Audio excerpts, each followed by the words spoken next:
You want to make pure hydrogen without buying expensive tools like the Hofmann voltameter? I got you. Today we will make pure hydrogen gas with household products, easy and safe. Let's start. Just let a strong acid or base that contains of course hydrogen.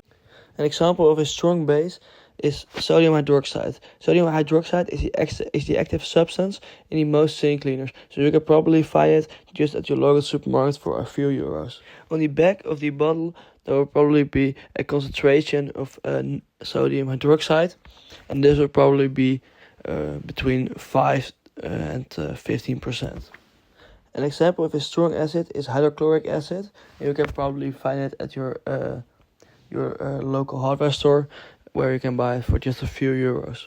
The concentration will probably be around the same as for sodium hydroxide. Now let that react with a pure metal like aluminum that will easily break down into positive ions like aluminum 3+. But this can also be like magnesium 2+ or whatever metal you want. But for me, aluminum works the best.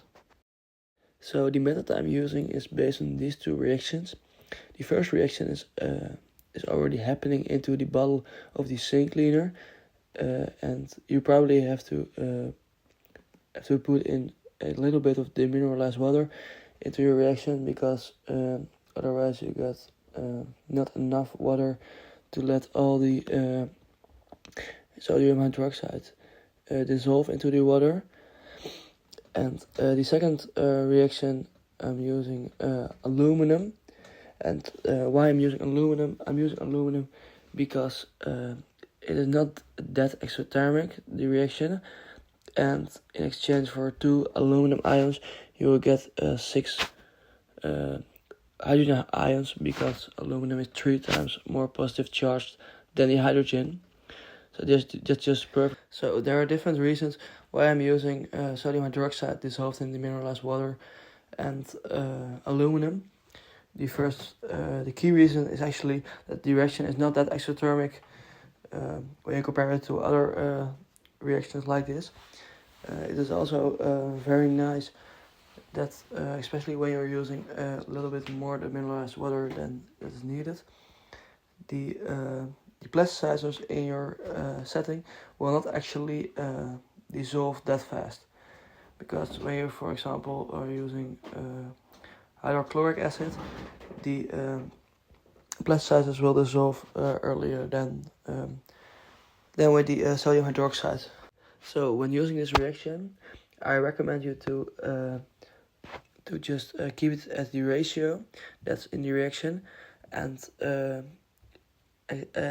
for the demineralized water, I would recommend to put it a little bit above the ratio in the reaction, because otherwise it can be too exothermic.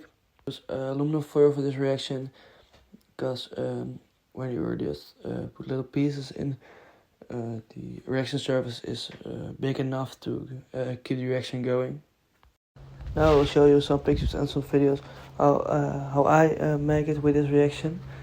And I will not say that it is the best, but it just cost me nothing, and it's very easy. And also when the plasticizers of the bottom bottle are dissolved into the sodium hydroxide mixture, then it's very easy to just put a new one in. So for me this works very well. Once the reaction is going, I will put the bottom bottle, I'll put a vacuum bottle in there, and every time when it's just blown up with hydrogen, I'll just put a new one in, and so you can get, with that method you can get a lot of hydrogen in a very simple way. The last thing I want to say is that I recommend doing it outside, and always using safety gloves and the safety glasses, because it can be very dangerous, and everything can just explode, and it's not very nice if you get sodium hydroxide in your face. So bye.